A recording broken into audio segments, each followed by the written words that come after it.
Hello, my dear students. Welcome back to School at Home. Today we are going to discuss about the role of saliva in digestion. On the previous class, we have studied about the role of teeth and tongue in digestion. Now we will move on to the next topic, that is the role of saliva in digestion. There are 3 pairs of salivary glands in the mouth. So our mouth has 3 important pairs of salivary glands. So these are the 3 important pairs.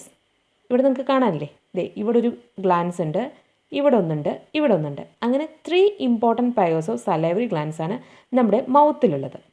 So these 3 important salivary glands helps in the digestion.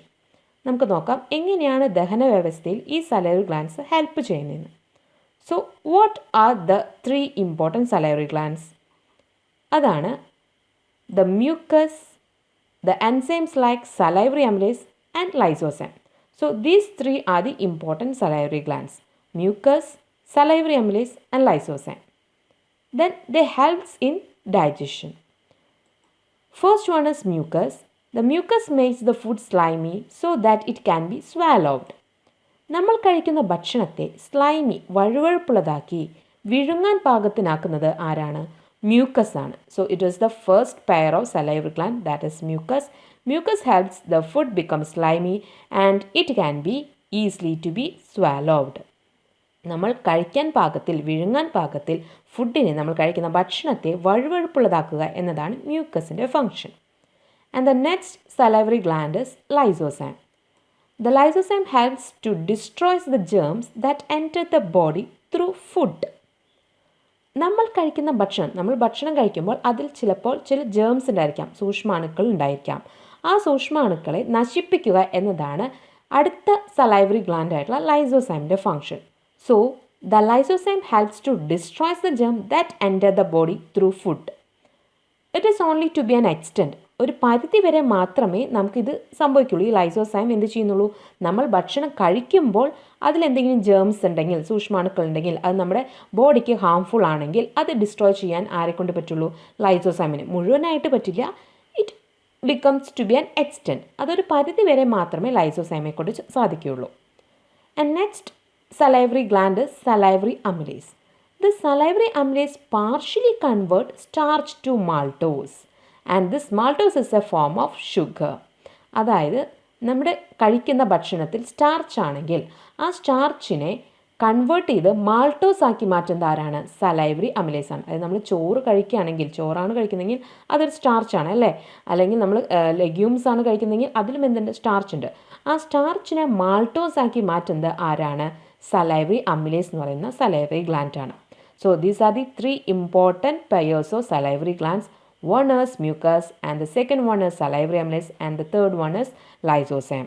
The mucus helps the food become slimy and the lysozyme helps to destroy the germs and the salivary amylase helps to convert the starch to maltose.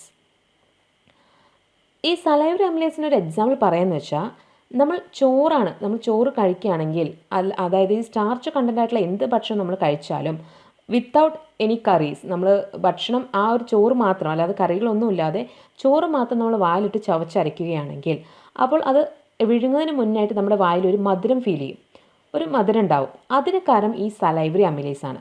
This salivary amylase partially convert starch to maltose.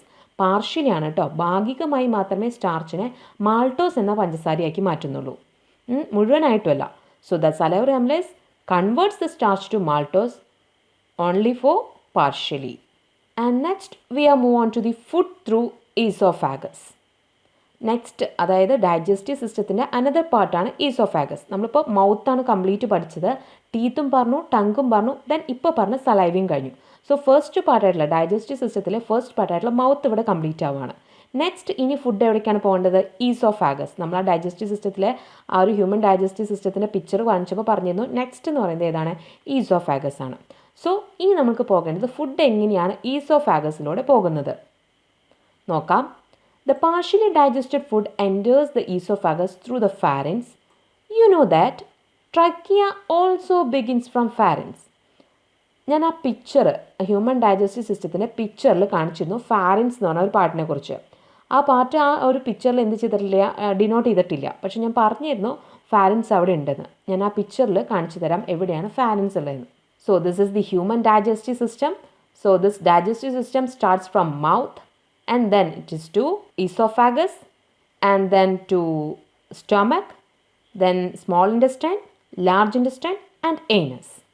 So ഈ mouth നിന്ന് എവിടേക്ക് എത്തുന്ന ഈ ഒരു ഈസോഫാഗസിലേക്ക് എത്തുന്നതിന് മുമ്പ് ഈ കാണുന്ന ഒരു ഭാഗമുണ്ട്, ഈ ഓറഞ്ച് പോർഷൻ ഉണ്ടല്ലോ, ഇതാണ് ഫാരിൻസ് എന്ന് പറയുന്നത്. So this pharynx opens both into the oesophagus and also into the trachea. അതായത് ഇതാണ് ഫാരിൻസ് എന്ന് പറയുന്നത്. ഈ ഫാരിൻസ് ഈസോഫാഗസിലേക്കും ഓപ്പൺ ചെയ്യുന്നുണ്ട്, ട്രക്കിയ ശ്വാസനാളത്തിലേക്കും ഓപ്പൺ ചെയ്യുന്നുണ്ട്. So the pharynx opens both into oesophagus and trachea. അപ്പോൾ നമ്മൾ കഴിക്കുന്ന ഈ ഭക്ഷണം, നമ്മൾ ഭക്ഷണം ഇങ്ങനെ കഴിച്ച് വായിലൂടെ എടുക്കുമ്പോൾ ഇത് നേരിട്ട് എവിടേക്കാണ് എത്തേണ്ടത്? ഈസോഫാഗസ്, അന്നനാളത്തിലേക്കാണ് പോകേണ്ടത്. പക്ഷേ ഇത് എവിടേക്ക് പോകാൻ പാടില്ല?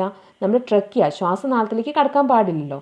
അങ്ങനെ കടക്കാതെ എങ്ങനെയാണ് ഈസിലി ഈസോഫാഗസിലൂടെ ഇങ്ങനെ പോകുന്നതെന്നാണ് ഇനി പഠിക്കേണ്ടത്. അപ്പോൾ അതിന് സഹായിക്കുന്ന ആരാണ്? ഫാരിൻസ് ആണ്. സോ ഈ ഫാരിൻസ് എന്ന് പറയുന്നത് എന്താണെന്ന് ഞാൻ പറഞ്ഞാൽ ഈസോഫാഗസിലേക്ക് ഓപ്പൺ ചെയ്യുന്നുണ്ട്, അതുപോലെ ട്രക്കിയയിലേക്കും, ട്രക്കിയ എന്ന് പറഞ്ഞാൽ ശ്വാസനാളം, അതിലേക്കും ഓപ്പൺ ചെയ്യുന്നുണ്ട്. അപ്പോൾ നമുക്ക് എന്ത് ചെയ്യണം? ഈ ഭക്ഷണം ഈസിലി എവിടേക്ക് എത്തണം? ഈസോഫാഗസിലേക്കാണ് പോകേണ്ടത്. അതെങ്ങനെയാണ് സാധിക്കുന്നത് എന്ന് നമുക്ക് നോക്കാം. So on the mouth the food is become partially digested and now it enters to oesophagus through the pharynx. But the trachea also begins from pharynx. Trachea എവിടെ നിന്നും തുടങ്ങുന്നുണ്ട്? ഫാരിൻസിൽ നിന്ന് തുടങ്ങുന്നുണ്ട്. സോ നമുക്ക് നോക്കാം എങ്ങനെയാണ് നമ്മൾ കഴിക്കുന്ന ഭക്ഷണം ട്രക്കിയയിലേക്ക് പോകാതെ, ശ്വാസനാളത്തിലേക്ക് പോകാതെ നേരിട്ട് ഈസോഫാഗസിലേക്ക് പോകുന്നതെന്ന് നോക്കാം. The first step is the tongue compress the food into bolus with the help of palate. അപ്പോൾ നമ്മൾ വായിലൂടെ ഭക്ഷണം എടുക്കാമെന്ന് വിചാരിക്കും. അപ്പോൾ നമ്മുടെ ടങ്ക്, ഇതാണ് ടങ്ക് എന്ന് പറയുന്നത്. ഈ tongue with the help of palate, palate എന്ന് പറയുന്നത് അണ്ണാക്ക്, അണ്ണാക്കിൻ്റെ സഹായത്തോടെ നമ്മൾ കഴിക്കുന്ന ഭക്ഷണത്തെ ചെറിയ ചെറിയ ഉരുളകളാക്കും. ഫസ്റ്റ് സ്റ്റെപ്പാണ് കേട്ടോ. അപ്പോൾ നമുക്കറിയാം എന്താണ് നമ്മൾ കഴിക്കുന്ന ഭക്ഷണത്തെ എന്ത് ചെയ്യും? ഇതാണ് ടങ്ക്, ഇതാണ് പാലേറ്റ്. പാലേറ്റ് എന്ന് പറഞ്ഞാൽ നമ്മൾ പറയുന്നത് അണ്ണാക്ക് എന്ന് പറയില്ലേ, അതാണ്. അപ്പോൾ ഈ ടങ്ക് എന്ത് ചെയ്യും? ഈ അണ്ണാക്കിൻ്റെ സഹായത്തോടു കൂടി ഈ നമ്മൾ കഴിക്കുന്ന ഭക്ഷണത്തെ ചെറിയ ചെറിയ ബോൾസ് ആക്കി മാറ്റാണ്. So the tongue compresses the food into bolus with the help of palate. Palate means അണ്ണാക്ക്. നെക്സ്റ്റ് സ്റ്റെപ്പ് എന്ന് പറയുന്നത് ഉവ്യൂള. ഉവ്യൂള എന്ന് പറയുന്നത് ചെറുനാവ് എന്ന് പറയില്ലേ, നമ്മൾ ചെറുനാക്ക് എന്ന് പറയും. നമ്മൾ വായ തുറന്ന് നോക്കുമ്പോൾ മുകളിലായിട്ട് തൂങ്ങി നിൽക്കുന്ന ഭാഗമില്ലേ, അതാണ് ഈ ഉവ്യൂള എന്ന് പറയുന്നത്. The uvula helps the closes the nasal cavity that opens to the pharynx. അതായത് ഇവിടെ നിന്ന് കണ്ടോ, നമ്മളിത് നോസ് അല്ലേ, ഇതാണ് നേസൽ കാവിറ്റി എന്ന് പറയുന്നത്. അപ്പോൾ നമ്മൾ കഴിക്കുന്ന ഭക്ഷണം എന്തെങ്കിലും പോകാനുള്ള ചാൻസ് ഉണ്ട്, ഈ നേസൽ കാവിറ്റിയിലേക്ക് കയറാനുള്ള ചാൻസ് ഉണ്ട്. അപ്പോൾ അത് തടയുകയാണ് ആരുടെ ഫംഗ്ഷൻ? ഉവ്യൂള, നമ്മുടെ ചെറുനാവിൻ്റെ function. So this nasal cavity opens to pharynx. ഫാരിൻസിലേക്കാണ്, ഇതല്ല ഈ ഭാഗമാണല്ലോ ഫാരിൻസ് എന്ന് പറയുന്നത്. So this nasal cavity opens to pharynx. അത് കാരണം നമുക്ക് എന്ത് ചെയ്യണം? ഈ ഭാഗം അടയ്ക്കണം. ഭക്ഷണം നമുക്ക് ഇങ്ങനെ ഫാരിൻസിലേക്കാണ് പോകേണ്ടത്, അത് ഇങ്ങോട്ട് പോകാതിരിക്കാൻ വേണ്ടിയിട്ട് എന്ത് ചെയ്യും? ഈ ഉവ്യൂള ഇവിടെ വന്നിട്ട് എന്ത് ചെയ്യും? ഈ ഭാഗത്തെ അടയ്ക്കുകയാണ് ചെയ്യുന്നത്. ഉവ്യൂള എന്ന് പറയുന്നത് ചെറുനാവ്, ഈ ഭാഗം ഇവിടെ വെച്ച് ഇങ്ങനെ ക്ലോസ് ചെയ്യും. അങ്ങനെ ആകുമ്പോൾ ഈ ഭക്ഷണം എന്താ നേരെ ഇങ്ങനെ, ഈ ഫുഡ് ഇങ്ങനെയല്ലേ പോവുള്ളൂ, ഉള്ളിലേക്ക് ഇങ്ങോട്ട് കയറാതെ ആര് സഹായിക്കുന്നുണ്ട്? ഉവ്യൂള സഹായിക്കുന്നുണ്ട്. So uvula helps to closes the nasal cavity that opens to pharynx. Nasal cavity എവിടേക്ക് തുറക്കുന്നു? ഫാരിൻസിലേക്ക് തുറക്കുന്നു. അത് ബ്ലോക്ക് ചെയ്യുന്ന ആരാണ്? ഉവ്യൂള. ഭക്ഷണം കഴിക്കുന്ന സമയത്ത് അത് ബ്ലോക്ക് ചെയ്യുന്ന ആരാണ്? ഉവ്യൂളയാണ്. And the next step is about epiglottis. ഈ ഒരു പാർട്ടാണ് എപ്പിഗ്ലോട്ടിസ് എന്ന് പറയുന്നത്. So and this one is trachea, ഇതാണ് ശ്വാസനാളം.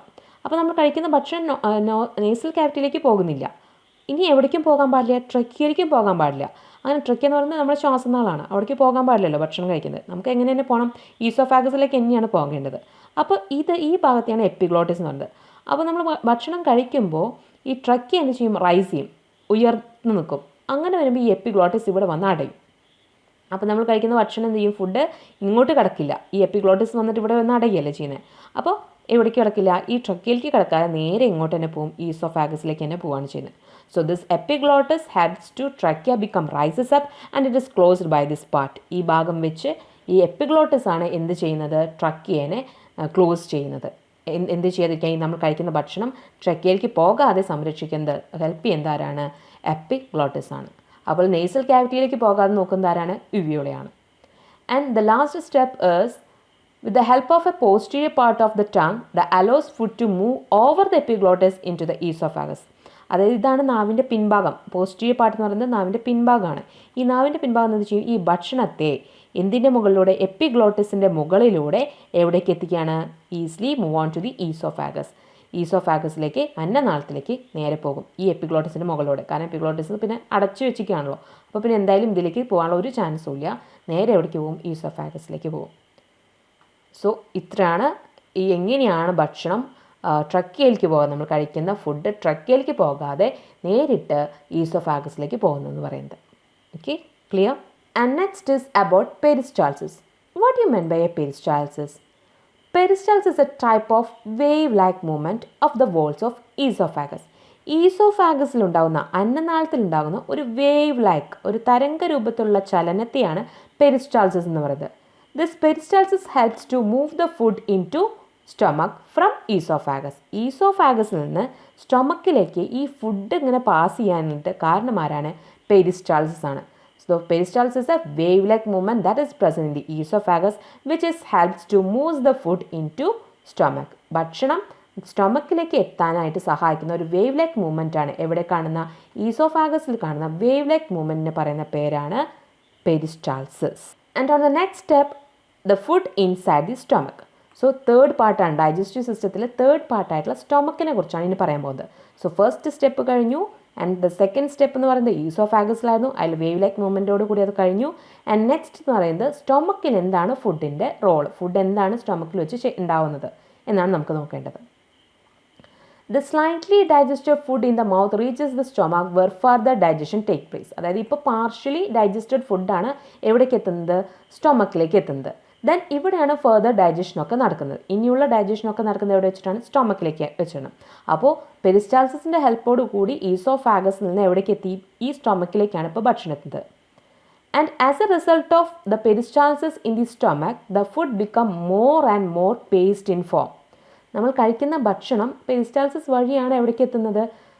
ഈ സ്റ്റൊമക്കിലേക്ക് എത്തുന്നത്. ഈ സ്റ്റൊമക്കിലും വീണ്ടും എന്ന് നടക്കുന്നത് പെരിസ്റ്റാൾസിസ് നടന്നിട്ട് ഈ ഫുഡ് വീണ്ടും ഒരു പേസ്റ്റ് രൂപത്തിലായിരിക്കും, കൂടുതലായിട്ടുള്ള പേസ്റ്റി രൂപത്തിലായിരിക്കും എന്തുണ്ടാവുക? ഈ ഭക്ഷണം ഉണ്ടാവുക. അതുപോലെ തന്നെ this circular muscles helps the food become retain in the stomach for a specific period. കുറച്ച് സമയത്തിൽ അധികം നമ്മുടെ ഭക്ഷണം, നമ്മൾ കഴിക്കുന്ന ഭക്ഷണം വയറ്റിൽ സ്റ്റോർ ചെയ്യാനായിട്ട്, റീറ്റെയിൻ ചെയ്ത് വെക്കാൻ സഹായിക്കുന്നതാണ് സർക്കുലർ മസിൽ.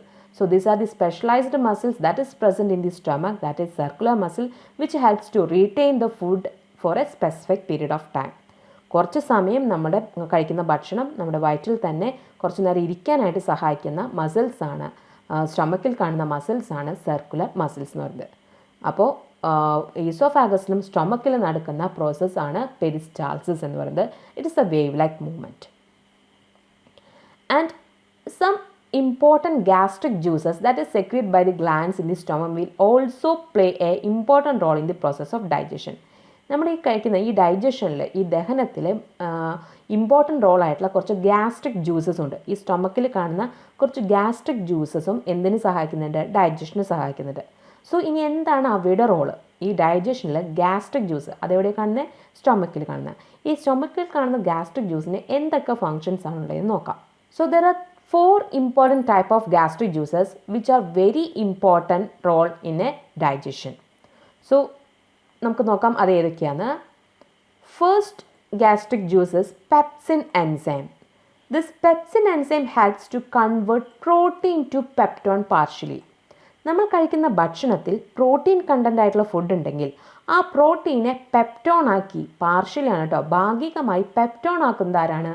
പെപ്സിൻ എൻസൈം ആണ്. എന്ത് എൻസൈമാണ്? പെപ്സിൻ എൻസൈമാണ്. It converts protein to peptones partially. ഈ പെപ്സിൻ തന്നെ നമുക്കെല്ലാം കിട്ടും, പ്രോട്ടീനുമാണ് പെപ്റ്റോണാണ്. സോ പ്രോട്ടീനെ പെപ്റ്റോൺ ആക്കി മാറ്റുന്നതാണ് ആര്? Pepsin enzyme. ആ PEP തന്നെ എല്ലാം ഉണ്ട് അല്ലേ? പെപ്റ്റോൺ ആക്കുന്നു. പ്രോട്ടീനെയാണ് എന്ത് ചെയ്യുന്നത്? പെപ്റ്റോൺ ആക്കുന്നത്. സോ അത് പഠിക്കാൻ എളുപ്പമാണ്.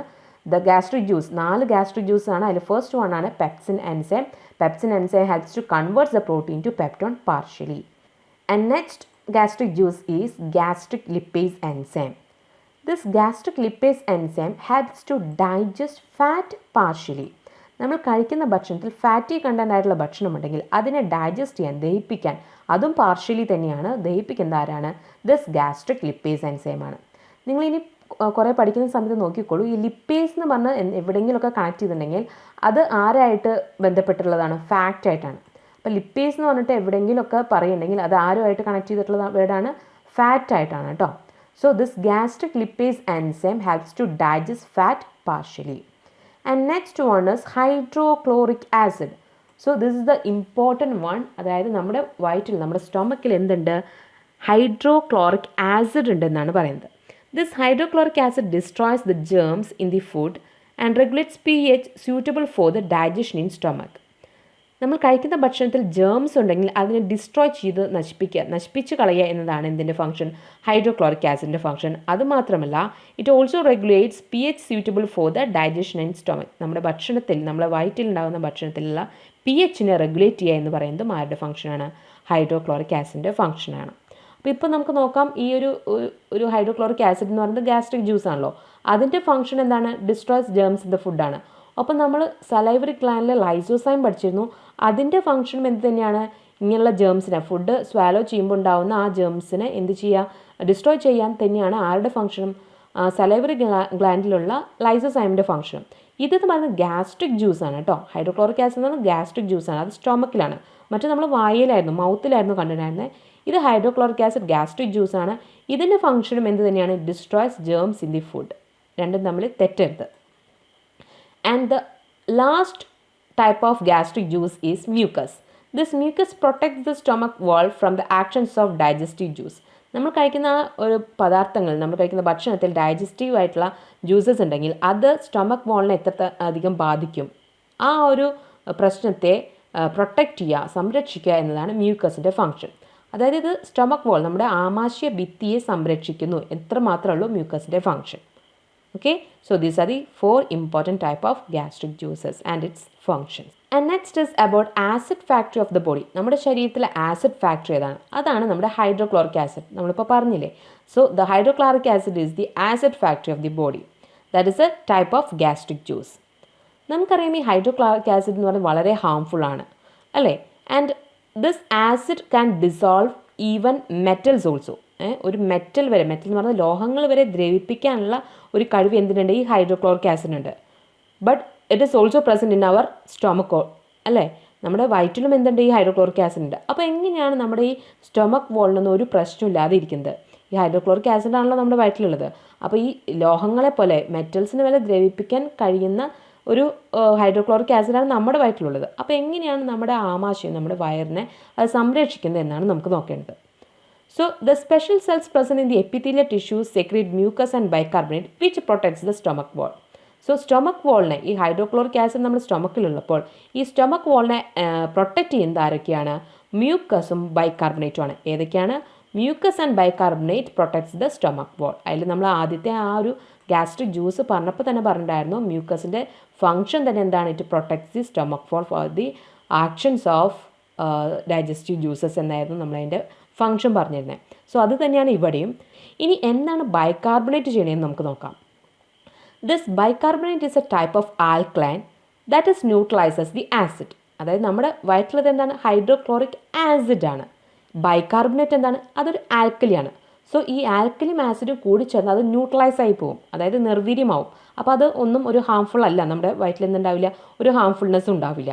അതിന് വേണ്ടിയിട്ടാണ് ബൈകാർബണേറ്റ് നമ്മുടെ എന്തിലുള്ളത്? നമ്മുടെ ശരീരത്തിൽ ഉള്ളത്. So, bicarbonate helps to neutralize the acid in the stomach. So അത് കാരണം ഈ മ്യൂക്കസും ബൈകാർബണേറ്റും ആണ് ഈ ഹൈഡ്രോക്ലോറിക് ആസിഡിൽ നിന്ന് ഉണ്ടാകുന്ന എന്തെങ്കിലും ഹാംഫുൾനെസ് നമ്മുടെ ശരീരത്തിൽ ഉണ്ടാവുകയാണെങ്കിൽ അതിൽ നിന്നൊക്കെ സംരക്ഷിക്കുന്നത്, പ്രൊട്ടക്റ്റ് ചെയ്യുന്നത് ആരൊക്കെയാണ്?